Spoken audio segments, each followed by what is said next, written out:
guys, welcome back to my channel. It's going to be a fun night. How is everybody tonight? I'm so happy you can join me in my little festive moment. So, how is everybody doing? We've got Chris in here, and we have Sarah and Shane, and I believe Carrie is in here as well. So it's going to be a fun night, guys. So it's going to be interesting to find out how many pagan traditions you have been doing and not aware that you've been doing it. So this is really crazy stuff that I have for you. I got a lot of information and a lot of traditions and really cool stuff.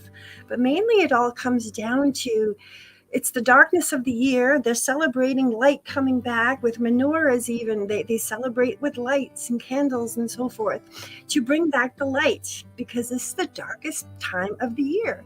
I wish to say Happy Yule to everybody. And Yule blessings, winter solstice, which was yesterday. So that's pretty exciting. And again, that's a pagan tradition. So anyway, so let's get going, shall we? Christmas in America has been filled with many traditions, old and new.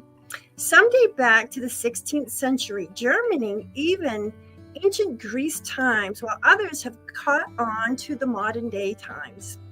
Christmas trees, decorated trees, date back to Germany to the Middle Ages, with Germany and other European settlers popularizing Christmas trees in America by the early 19th century. So it was common to bring a tree into the house in the 19th century. Is the origins of Christmas rooted in pagan traditions? Let's see how many pagan traditions we are actually following and you're not even aware of it. Though December 25th is the day we celebrate the birth of Jesus Christ, the date itself and several other customs we have come to associate with Christmas actually evolved from pagan traditions, celebrating the winter solstice, which was yesterday. Christmas is really about bringing out your inner pagan. Bringing in your pagan. Okay. Christmas is a midwinter festival celebrated on December 25th that is dedicated to the birth of Christ. Those who mark it celebrate in varieties of ways. Some attend services at church, the traditional service that gave the festival its name, Christ Mass. You're going to Mass to talk about Christ. So that is where the traditional Christmas comes into play here. Some attend services at church, the traditional service. Even those who do not believe in Christmas enjoy and attend the festivities, celebrating with family and friends, as well as drink and dinner and passing out presents. Many Christmas practices are much older than Christ Mass itself, dating back much older religions and traditions of the gods. Some of these traditions can be easily traced back to their origins, while the exact roots of others have become lost in time. Here are some pagan traditions of Christmas. The Roman calendar from mid-December to early January was jam-packed with midwinter festivals. The most famous of all was Saturnalia, which started December 17th and by the imperial period lasted for a week. The Brumalia marked the winter solstice on December 21st, and celebrations carried on through January, with January 7th dedicated to Janus. My next class next week will be about Janus. The month of January comes from the name Janus. So we will be talking about Janus next week, so that's pretty exciting. This god of beginnings and endings, he actually guards gates and keeps out evil. Sound familiar? Okay. So, many people continue to celebrate these pagan festivals as Christians' era began. So the church felt it was necessary to Christianize the festivities, because that's what they do. I'm Christian, I can say this. Okay. So, by absorbing the Christmas celebrations, the pagan traditions, they pulled in and claimed it as Christian. Yay! The origin Christmas carols were not Christmas hymns at all. Listen to this, guys. They were pagan seasonal songs to drive away what? Evil. Today we think of carols as songs of spiritual joy celebrating Christ's birth, sung by groups of carol singers and church choirs. However, the original carols had nothing to do with the birth of Christ. Indeed, Christian hymns weren't part of the Christmas services until the 13th century, and many familiar carolers sung today were written in the 19th century to revive the caroling tradition. For although in the Middle Ages, groups of people sang carols while going door to door, much as they did until recently, these medieval songs were country tradition and firmly pagan in religion. So this is Saturnalia. Okay, there was an ancient Roman festival and the holiday to honor the god Saturn, held on the 17th of December. And as I said, they burn menorahs. Every holiday or every religion at this moment in time celebrate with candles or some form of lighting, and it's representing the lights coming back in. The menorah itself stands for the 7 days it took God to create the earth. Did you know this? Okay, so 7 days, and on the 7th day, God said what? And let there be light. And so there was. Okay, so the earliest recordings of Christmas trees, here we go, guys, here goes your Christmas tree, back to the European pagans during the Saturn festivals, where they would use branches or evergreen fir trees to brighten the space with color to compensate for the dull winter colors. It was believed that the evergreens would keep away illness, witches, I'm still here, ghosts, and evil spirits. How interesting is that? Decking the halls with greenery. All right. Decking the halls. Christmas decorations these days take the form of tinsel, baubles, or a variety of other artificial formats.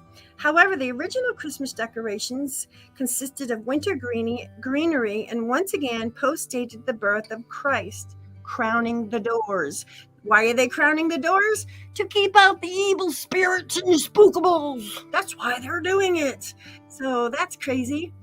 So let's go on to this one. The Christmas tree and the decorations we put on the tree have ancient roots in pagan fertility traditions.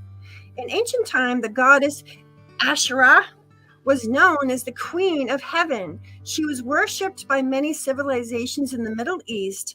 One of the symbols most closely associated with Asherah was the tree. Okay, that's crazy. One more thing about the tree.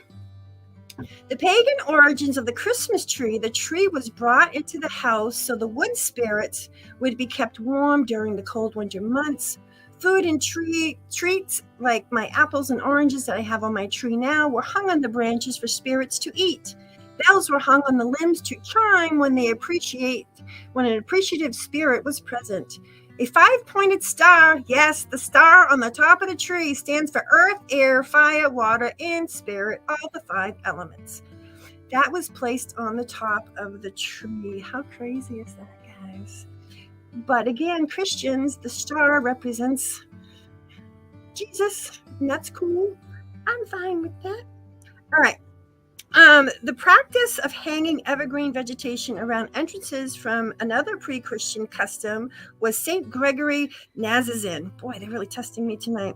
Warned against with good reason, for right across Europe, from Scandinavia to Mediterranean, it was customary to deck the halls with boughs of any trees and plants with any remembrance of life and color during midwinter. It was a custom that endured in Northern Europe well into the early modern periods and beyond. Okay, this is interesting about holly. Holly, the dates are July 8th to August 4th. Holly was associated by Druids for protection of all kinds of threats, physical or spiritual. Its red berries, a symbol of masculine power, then ever-burning fire, shining in the heart of winter, symbolize the life and hope that can endure anything. Keep these berries in your home to magnify your protection against malevolent influences. Holly acts as a shield against the dark arts. How crazy is that, guys? In ancient Rome, December was a time when people decked temples with new foliage, particularly at the time of months festivals at Saturnalia and Brumalia. They wreathed their homes and public buildings with vines to honor the Roman god Bacchus, as well as any other perennial greenery. For the ancient Egyptians, such greenery was not readily at hand. We live in the damn desert. So they used palm leaves, a symbol of resurrection and rebirth, as midwinter decoration. The purpose of these evergreen decorations was to remind partygoers that even in the darkest months, there was life to ward off evil. I do want to point out the term knock on wood actually dates back to what we're talking about here. It's to wake up the spirit in the tree. It's to commune with the tree. So it's to give you good luck. So when you say, oh, my car is still running, knock on wood, and you knock on wood, that's basically what you're doing. You're telling the spirit in the wood to, hey, I'm thankful for my car still running. So it's kind of crazy.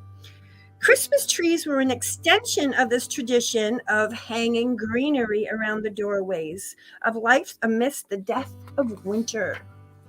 One theory about the origin of Christmas tree is that its roots in props from medieval mystery plays. The Paradise Tree, constructed from fir tree hung with apples, acted as a mock-up of the tree of knowledge, which is Yggdrasil, the tree of life, in a favorite theater production of the medieval period featuring Adam and Eve in the Garden of Eden. By the 16th or 17th century, similar trees began to appear in doorways of German houses decorated with apples and wafers, cookies, the form of cookie, precursors of more familiar baubles in cookies and chocolates that we now adorn on our trees. This is interesting about mistletoe. And remember, holly and mistletoe are poisonous to your little fur babies. So, okay, here we go. Mistletoe. At Christmas time, Roman men would kiss a lady under the mistletoe and would take one berry once they had finished. Once the berries were gone from all the couples going under and kissing under the mistletoe, it was good luck to throw the plant and burn it. And that would symbolize that these couples would probably wed in the future. The mistletoe is good luck. You kiss your lover beneath the mistletoe for lasting happiness, hang it in the home, and protect from disease and to attract love. Use the wood to make wands. Burn mistletoe to banish unwanted spirits. Brings peace to difficult situations, wards off werewolves and thieves. That's great. I had a werewolf at my window last night. Mistletoe is poisonous, so please do not ingest. You jest. Okay. So this is pretty crazy stuff, guys. However, there is a suggestion that the Christmas tree is one form of another, may be older still. The ancient Celtic tribes in Europe, as well as the Vikings and Saxons, all venerated trees as symbols of life, trying offerings and putting offerings on their boughs. So this really dates back pretty far, guys. I do want to mention Saint Nick. His day is December 6th, as we discussed in last class. He was a real dude. He was very generous. He actually was an orphan. His parents, I believe, died of TB. He grew up in an orphanage. He knew how awful it was and the situation it was. So as he got older, he actually inherited some money. He took the money and went to these orphanages and would honor the children that were good, the good children. Krampus got the other ones, and he would honor them with fruits and oranges and apples and gifts and thank yous and everything else. Okay. How you doing, guys? I'm going to jump over to chat real quick. Shane, how you doing, sweetheart? And everybody is here. Hi, Chris. I'm so happy that you're here. That's awesome. So, Christmas wreaths are another form of Christmas greenery that celebrates the Wheel of Life. Now, we discussed the Wheel of Life in Wicca, okay? There's 8, okay? We're in Yule right now. We had Samhain before this. And next we're going to be doing in bulk, and that will be another class, and that's actually all set up. So Christmas wreaths. Made from fir branches, holly, and ribbons, Christmas wreaths are, at first glance, a relative late addition to the range of natural Christmas decorations. Surprisingly, they seem to have been introduced by Lutheran Protestants in the 16th century who used the wreath's circular shape to represent the eternal nature of Christ, or the promise of life everlasting. Instead of hanging the wreath as a decoration, the Protestants used the wreath as an instructive symbol of the Advent calendar by placing candles to mark each week leading up to Christmas Day. So they would actually lay the wreath on the table and put one candle every 7 days, okay, to represent until they get to Christmas. So that's pretty cool. And that's pretty fire hazard. So it could be said that the modern Advent calendar is ultimately a Lutheran invention. So there goes your Advent calendar. Sorry, guys. The materials used to make the Christmas or Advent wreath show is from pagan origin. Again, this aside, wreaths were an ancient way of celebrating victory, of protection. Again, protection. Everything is about protection. Do you see this going on? Long before the Christians. Indeed, garlands form part of Saturnalia decorations that inform so many Christmas customs. Greenery aside, the circular shape of the wreath was an ancient symbol of protection. Just as when I set up my sacred circle, that is my protection circle. Okay, today Christmas wreaths are often found adoring front doors at Christmas, decorating rather than protecting. But again, with intent, you can hang it with intent to protect your home, and it's working. As they would have done in ancient times. Believe it or not, the tradition of hanging Christmas stockings first came from Germany. Although the tradition has been around for a long time, it first originated in Germany due to the St. Nicholas story that I just shared with you. So if you're a major fan of Christmas stockings, you have German Christmas traditions at work here. Holly, as we discussed holly. Holly was a symbol of the pagan king of winter, not the blood of Christ, but the Christians say that the red berries represent the blood of Christ. And the thorns in it, which there are thorns, represent the crown that was placed upon Christ's head on his day. Garlands and the remains of perennials symbolize Christmas. To justify its association with nativity, Christians devised stories that link the use of holly to Christ. In one legend, a young shepherd boy made newborn Savior Jesus Christ the gift of a small holly crown. However, after he placed its somewhat prickly presence on the baby's head, the child felt ashamed at this simplicity, and so he began to cry. His tears caught on the holly leaves, and when Jesus touched them, they turned to scarlet berries. In a slightly more grisly legend, here we go, holly becomes the crown of thorns, with the redness of the berries due to being Christ's blood, as I said. The story explains the color of holly berries, but has nothing to do with Christmas. In fact, holly was the symbol of another pagan king. Here we go, the Holly King, who at midwinter battled with the Oak King. Okay, they battled each other. And fading summer season in one. So the Holly King won. He rules over winter. Okay, as winter comes to an end, your Oak King comes back into play. Despite being a symbol of winter, the vibrant red green. I got to turn page.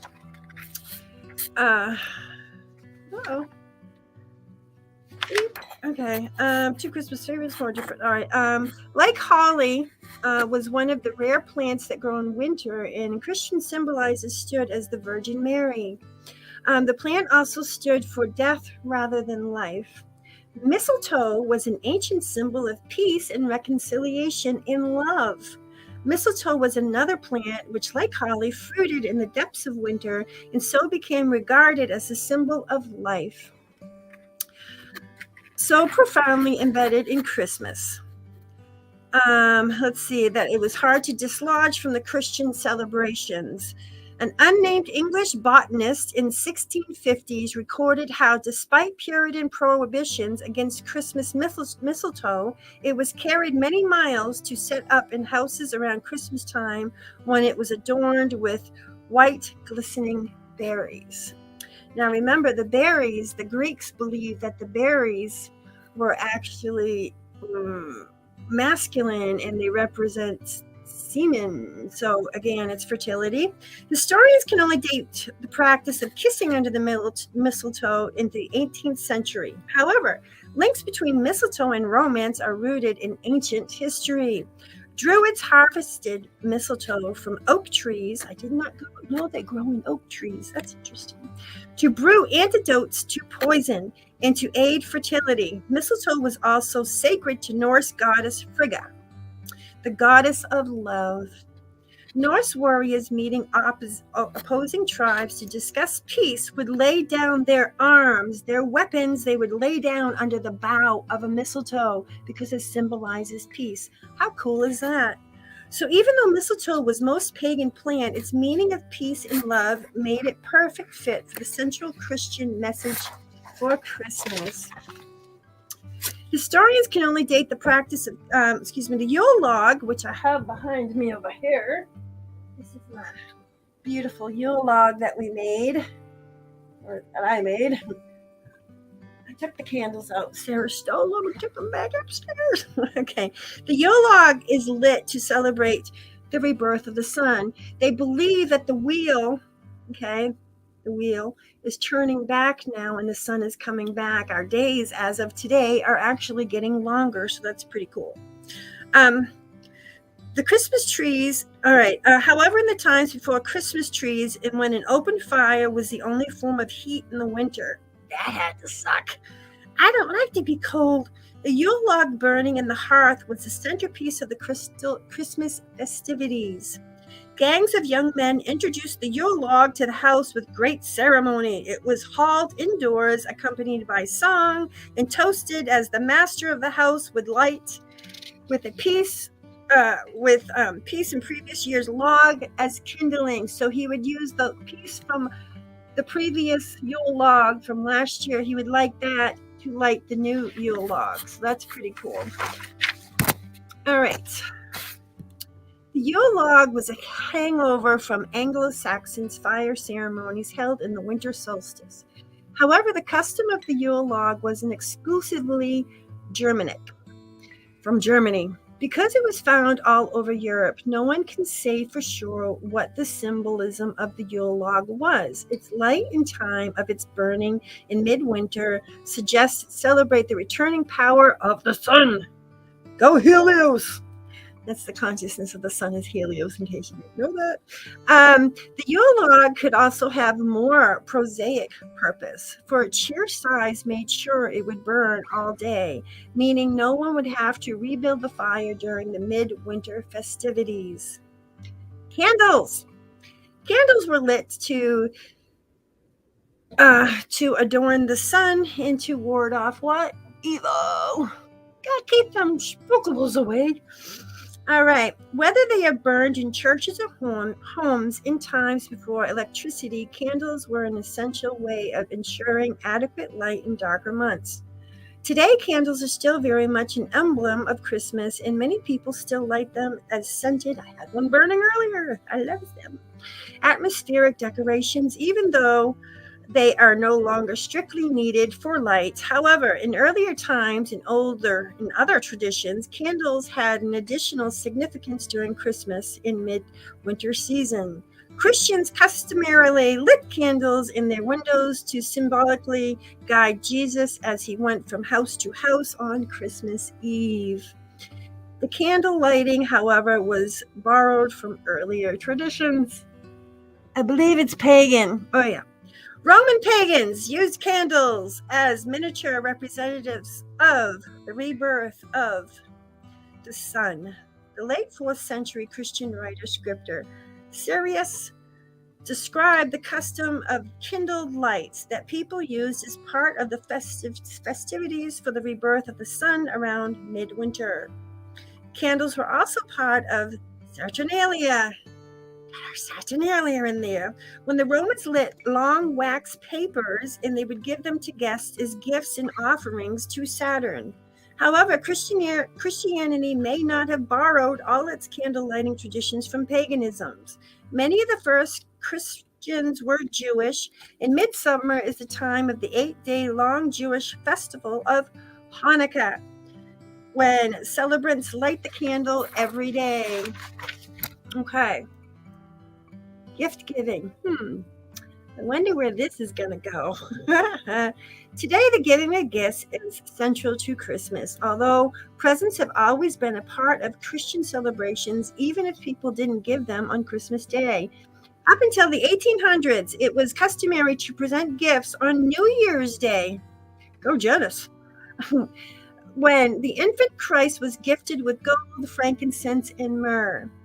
Those who could afford it used it as an excuse for giving lavish presents, while others gave donations of food, clothing to the poor on St. Nicholas Eve, which would be December 5th would be the eve, because St. Nicholas Day is December 6th. However, here we go, going down the rabbit hole. Once again, pagans and present giving at midwinter went hand in hand. On December 23rd, the Romans held the festival of Sigillaria, a day when particular markets were set up to sell sigilla. The pottery figures that along with wax candles were made as offerings to Saturn. As time went on, the Saturnalia celebrations absorbed the Sigillaria, and instead Sigillaria markets became a place to buy Saturnalia gifts for loved ones and patrons. As of today, these gifts gradually became more and more extravagant. During the Middle Ages, the Lord Misrule was the king of Christmas. Whether in manor house or royal court, the Lord of Misrule dictated all feasts, dances, masquerades, and processions of murmurs. Murmurs are masked mimes. They don't talk, and I guess they don't see. No, I'm just kidding. Yeah, and musicians. Throughout the festivities, he sat crowned at the head of the table where he received the mock homage of the fellow worshippers. Although people sometimes referred to the Lord as Abbot of Misrule, no one pretended he was part of the Christian traditions of Christmas, for the Lord of Misrule was left over from the Roman feast of Saturnalia. So again, that got absorbed and it went away. A principal part of Saturnalia festivals was the overturning of the social norm. Men dressed as women and women dressed as men. They do that today. Okay. Slaves also received a holiday and swapped places, get this, with their owners who would wait on them for one day. That's kind of cool. One of the slaves of each household was appointed the Lord of the Feast. The Lord of the Feast acted as a personification of Saturn, and as such was responsible for ensuring that everyone was getting drunk, ate and drank too much and behaved foolishly. For one day, Rome went back to the golden age of idleness and plenty. It was custom that was so deeply rooted, the Christian Christmas had to absorb it. Again, second dry. I'm going to jump over to chat. Being rude. So, is this crazy or what, guys? It's kind of nuts, huh? All right, so where are we going now? Oh, Father Christmas. Father Christmas, Father Christmas. Okay, so we're going to bring this one up because I want you to look closely at this picture before I dive into what I'm going to tell you about Christmas, because yes, it's going pagan. All right. You have Odin.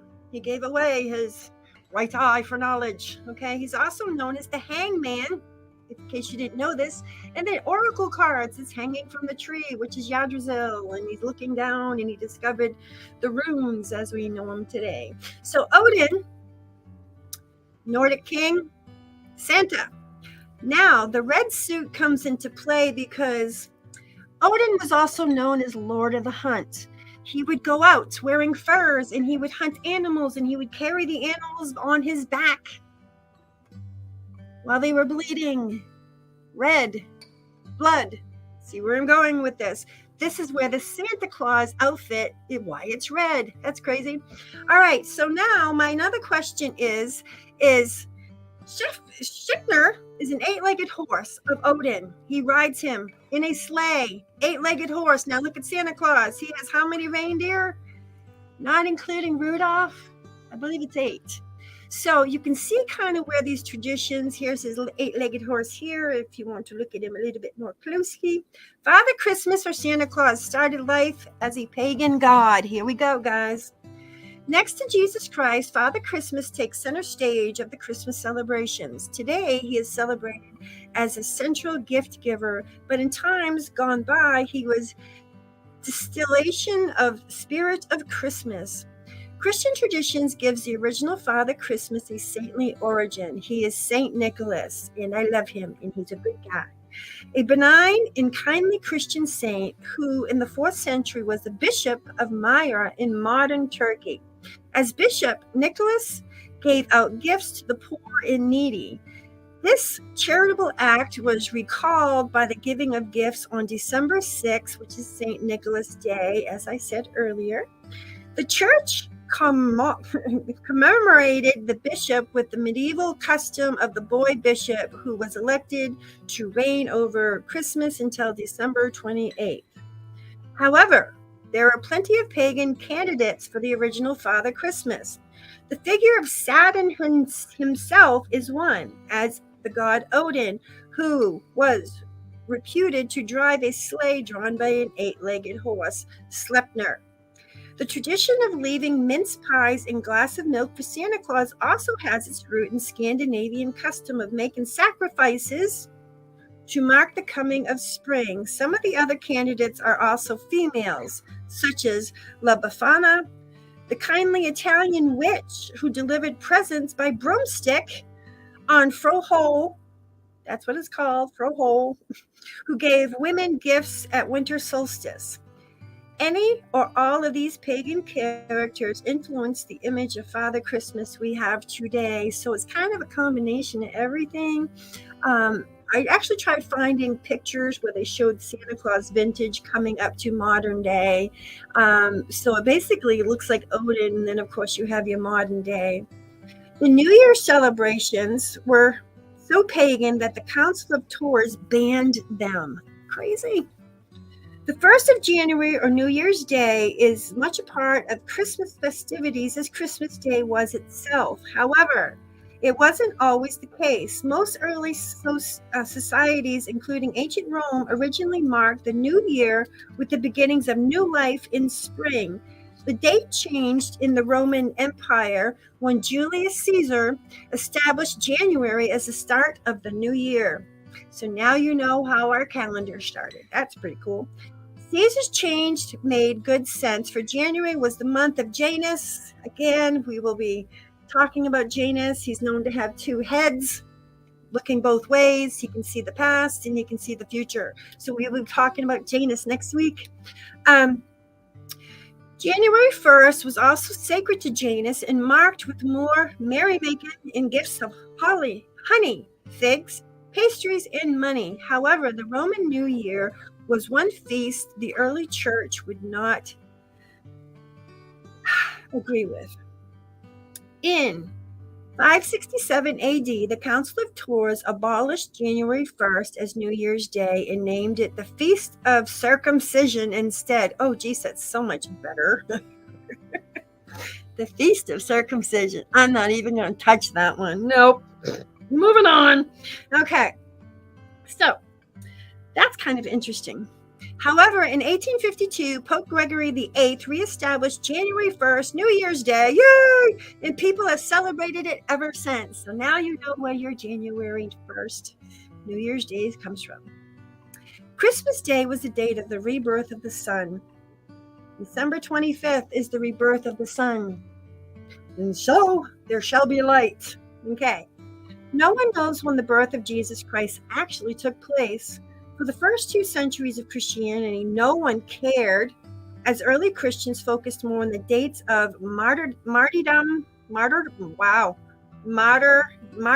of Christ and saint. However, in 2021 AD, Sextus Julius, oh my God, Afghanus became the first person to link the birth of Christ to December 25th in 354 AD. The date had become inscribed on the calendar in Rome. Over the next 2 centuries, the idea spread to Christians across the Eastern and Western Empire and began to accept December 25th as Christ's birthday. I believe Christ was actually born in the fall, so that's interesting. December 25th was chosen as the birthday of the Son of God because it was already the day of the rebirth of the sun. December 25th was the first day people could appreciate increased light after the sun standing still at the winter solstice, which was yesterday. So they marked the day as the birthday of the sun gods, such as Mithras, or the sun god Sol Invictus, and Victorious Sun, which is what his name means. So the early church chose December 25th to absorb again the festivities surrounding these deities and refocus them to the birth of Christ. I am going to mention a little thing here on Christ because I work with the dude and he's a good guy. So anyway, since Christ died at Passover in the spring, his incarnation had to have taken place then too, which meant his birth had to be close to the solstice of December, which I believe it was more fall, was one guess. January 6th with another. The compromise between the two gave us the 12 days of Christmas. Here's your Christmas carol. The 12 days of Christmas, my true love gave to me. All right, so this is where your 12 days of Christmas come in, so that's kind of cool. In a partridge in a pear tree. All right, we still don't know when he was born. And the earliest Christians were blissfully uninterested. Thinking about his birth was means of elaborating the story in a way that brought Jesus closer to human experience.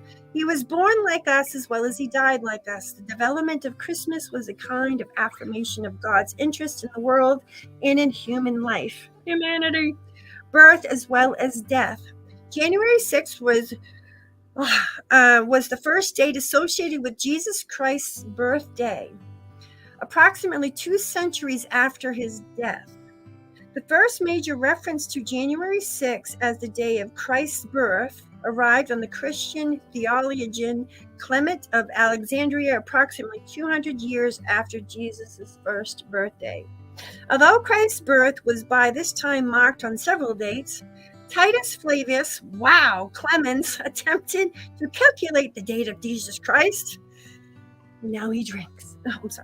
Birth by studying the time lapse between Jesus' birth and the death of the Emperor Commodus in 192. Using an Egyptian calendar, he determined the date to be January 6th.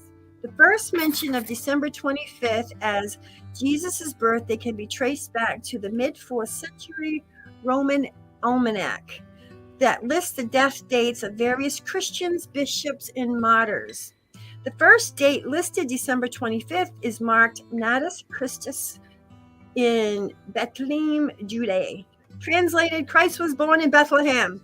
Okay, so that's my dissertation on that. I'm going to go through another couple symbols in a second that are, yes, pagan traditions. I'm just going to jump over to chat right here. Hi, Julie. Welcome. Great to see you. Glad you're here. It's crazy stuff. So pretty much we're all pagans here. Okay, going back over here. So let's look at the symbolism, shall we? All right. The candy cane, which represents the shepherds, used crooks to move their sheep through the fields to bring the lambs back to the fold. Candy canes remind us we are all brothers keepers. Sheep wear bells so the shepherds can easily locate the bells behind us to locate those in need and to bring them into the fold. Also, for centuries, bells have been used to announce special events. I also want to say, too, bells are used to ward off what? Evil! Okay, the star. The most familiar Christian symbol, they represent the Star of Bethlehem, which guided the wise men to the Christ child. They remind us that we should diligently seek him every day. The Christmas tree, for centuries, the evergreen tree, has been a common symbol of eternal light. It reminds us life, and it reminds us that because of the sacrifice of Jesus Christ, we all enjoy the eternal life. The wreath. In many cultures, the circle is a symbol of eternity, having a beginning and no end, having no beginning and no end. The wreath continues evergreen boughs in a circle as a symbol of the never-ending light. Live candles are one of the most common symbols in the world. We represent different things, different cultures. As Christmas time stars remind us of the Star of Bethlehem. So now you can see, we discussed earlier what the star means on the tree. Earth, air, fire, and water. We discussed what these other things represent, the wreath. And again, Christianized, lovely Christians, God love you. They took it and they absorbed it and they turned these symbols into meanings for Christ. So that's interesting. So Yule, which is yesterday, the Scandinavian fertility god, to enjoy the tradition of the Yuletime carols and greetings. And again, these Yuletime carols were to ward off evil that wasn't singing about Christ. Wiccan, to enjoy the tradition of wreaths or decking the halls with holly. You do not need to do these things. In other words, you don't need to believe in Yule. You don't need to believe in the wreath. You don't need to believe in the tree. You don't need to believe in Odin. You don't need to believe in any of these things to celebrate Christmas, because I want to tell you what Christmas is all about in a moment, okay? Druid, hoping to kiss under the mistletoe. Saturn, to enjoy the tradition of decorating for Saturnalia tree in your home. Thor, Odin, Saint Nicholas, to enjoy the traditions of a visitor bringing gifts at night. Sleipnir, which was the 8-legged horse, and again, Santa has how many reindeer? Mithras, to enjoy the tradition of celebrating the sun's rebirth, December 25th. Jesus Christ, to enjoy the tradition of renaming this ancient holiday to Christ's Mass. So these pagan celebrations, other than the Romans, Saturnalia and all in Brumalia, they didn't have a name until the Christians came along and they called it Christ Mass, which became Christmas. That's very interesting. And they also changed the wreath, the symbol of growth, the circle of life, everlasting life, faith, hope, and love. Its circular shape represents eternal life, for it has no beginning and no end. When used in a wreath, holly branches represent the thorns of Jesus' crown when he was crucified. The bright red holly berries symbolize Jesus' blood that was shed for us to save us goddamn sinners. Remember the real meaning of Christmas here. So again, Catholicism. So I want to wish everybody a very, very happy Yule and a very, very warm and loving, loving Christmas. And the main thing that Christmas is about is this. It's about family. It's about joy. It's about happiness and peace and love and smiles and laughter and play and magic moments and rejoicing and love, embracing, celebrating together, sweets and treats and giving seasons peace on earth. Live well. The best gift of all is you. That's the greatest gift of all, man. It's love. So whether you follow these pagan traditions and didn't know it, and I'm sorry to be a Debbie Downer and show you how the Christians, this all predated Christians. I celebrate everything. I believe in everything. And I like it that way, because it leaves doors open to explore more things that I haven't discovered yet.